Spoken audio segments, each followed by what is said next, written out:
Showdown. Now I am the ruler of all the ocean. The waves obey my every whim. The sea and its spoils bow down to my power. Ursula, the Little Mermaid. Chapter 32, Into the Deep. Uma scanned the horizon. Countless waves dotted the sea, crashing higher and higher, curling into whitecaps, the wind catching the water and throwing it into the air. The sky was dark with clouds, but even so she thought she saw something in the distance. Ahead, or headed toward them from the opposite side of the bay, the Oregon side. She thought it might be driftwood at first, but it was moving quickly against the wind. "Do you see something over there?" she asked, focusing on a small dot that she could barely make out through the wind and fog. Harry picked up a telescope. "Yeah, I see it. It's on the other side of the barrier, and it's heading towards us." Uma gnashed her teeth, annoyed at this unexpected arrival from an unknown party. "What does it look like?" "I don't know. We'll need to get closer, but it must be some sort of boat," said Harry. "They're moving against the wind, which means they've got a powerful speedboat of some kind," said Uma. "But why are they here and what not now? Fishing? No one ever comes this close to the Isle of the Lost. All the Oregon folks like to stay on this side of the channel," said Harry.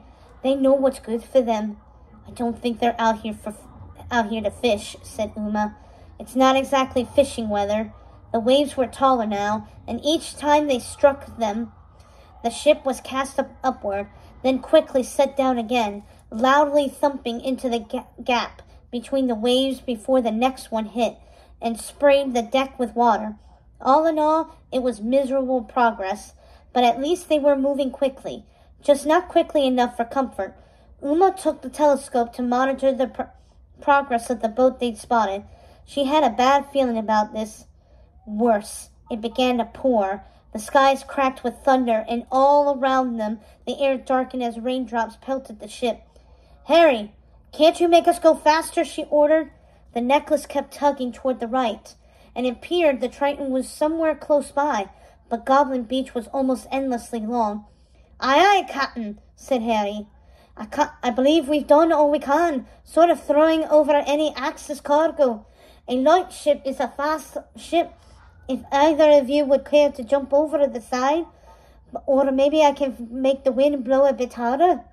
"Well, if anyone can do it, you can," said Uma.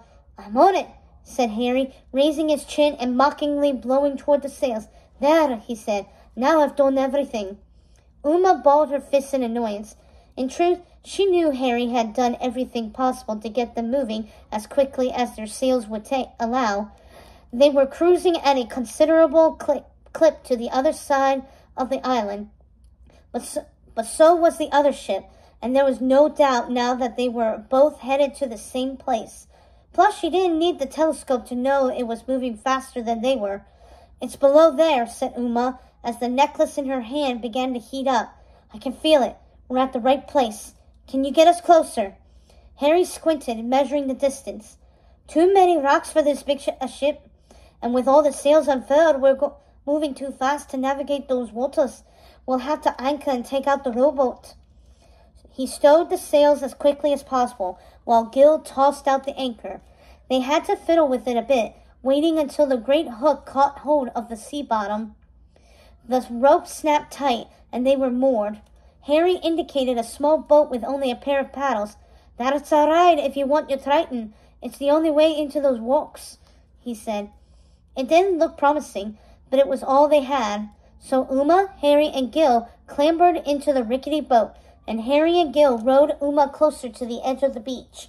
The rocks made it difficult to navigate, and since both of the boys were facing the wrong direction, they had to rely on Uma to tell them which way to go. "Right," she said, but the boat went left. "My right, you idiots," she said, correcting them. "Left now, just a bit. Now right again." Uma had to stand at the bow and push off the rocks to keep from colliding with them. It was a veritable maze, and they were forced to go this way and that, back and forth. At points, the rocks were so dense they had to stop paddling altogether. All Harry and Gil could do then was push off manually against the stones. "Come on, faster," said Uma. "This is taking too long." "You're welcome to get out and pull us," huffed Harry, straining with exertion. Uma frowned, but she got up and pushed against the rocks as well until they were clear, finding themselves in a circle of clear blue water not far from the beach. She stood and glanced down into the depths, spotting something gold glinting through the seaweed. "King Triton's Triton!" Her heart leaped with wicked glee. "This is it," she said, ready to dive down and take it.